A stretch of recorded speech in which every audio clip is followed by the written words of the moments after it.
Hi, I'm staff writer Jessica Doyle, and this morning I'm sitting down with girls varsity head coach Bowen to talk about the season so far. So Coach Bowen, how are the girls improving so far this season? We've been working real hard. We've kind of settled into a lineup, people's roles, where they fill in and how they help everybody be successful. So we're just trying to keep going.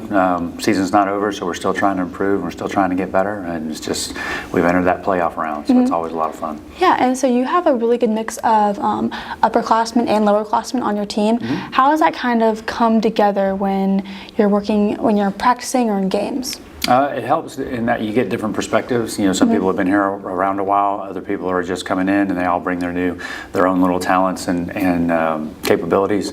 So it's important to kind of merge them together and form a coherent team, and it allows us to give a lot of different perspectives from different roles, and kind of improve the team through change. And what would you say are some strengths and weaknesses of having upperclassmen and lowerclassmen on the team? The only weakness really is, underclassmen are new. So it does take a minute. I mean, you're a lot of times a 14, 15-year-old competing with 18 and 19-year-olds. So if we run into a team that's very senior laden, if we play a team that has all seniors in the starting lineup, then, half their team is going to be 2, 3, 4 years older than ours. Yeah. And so that makes a difference physically, experience-wise, tactically, technically. It makes a difference. The only detriment for an upperclassman is if we haven't quite been doing the right things the whole time, then maybe we've developed some bad habits that need to be corrected, and the longer those went on, the harder it is to change. Now, of course, the benefit of especially in girls soccer, talent's talent. You're good, and we don't have as much of the maturity issues that the boys do. Boys, there's a big difference between a sophomore and a senior, physically, bigger, faster, stronger. Yeah. And that's not always the case with girls. A lot of times you can come in as a freshman and contribute right away from a physical standpoint. So that's helpful. We have lots of girls in that situation who are freshmen and sophomores that step right in and don't miss a beat. Technically, tactically, they're very good. And then, like I said, it's just when you run up that team that's really loaded with upperclassmen, they have a couple more years experience than we do, and that sometimes is a little bit of a difficult challenge. Yeah. So who are some people who have shown some leadership throughout the season so far? Lauren Gutshall is our captain. She does a real good job of keeping everybody included, making sure everybody's on the same page, keeping everybody informed. On the field, Izzy Large has done a really good job this year in the midfield, just working hard, winning the ball. Callie McQuaid was a big surprise, came in from basketball, did great in basketball, stepped in with us, filled a huge role for us right away in the center back, and has done an amazing job.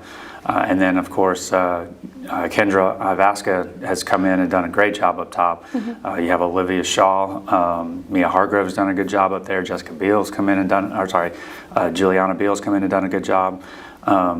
We have a lot of players that have really shown up. Another basketball player was A.G. Morrison. She showed up and has just been lights out the last couple games. Yeah. And then we have a lot of experience at outside back. Sasha Stanfield's finally has stepped up this year and really kind of taken hold of a role. Regan Wiley's done really well. Riley Munoz has kind of been a rock in the back for us.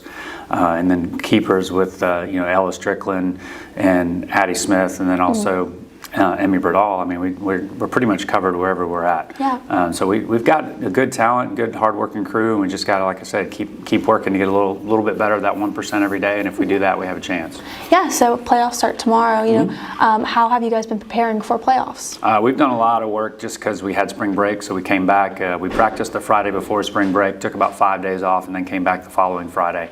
Put in a lot of work that day, played East Coweta on Saturday, which we didn't. The result wasn't good, but we worked hard. We dealt with a lot of elements there.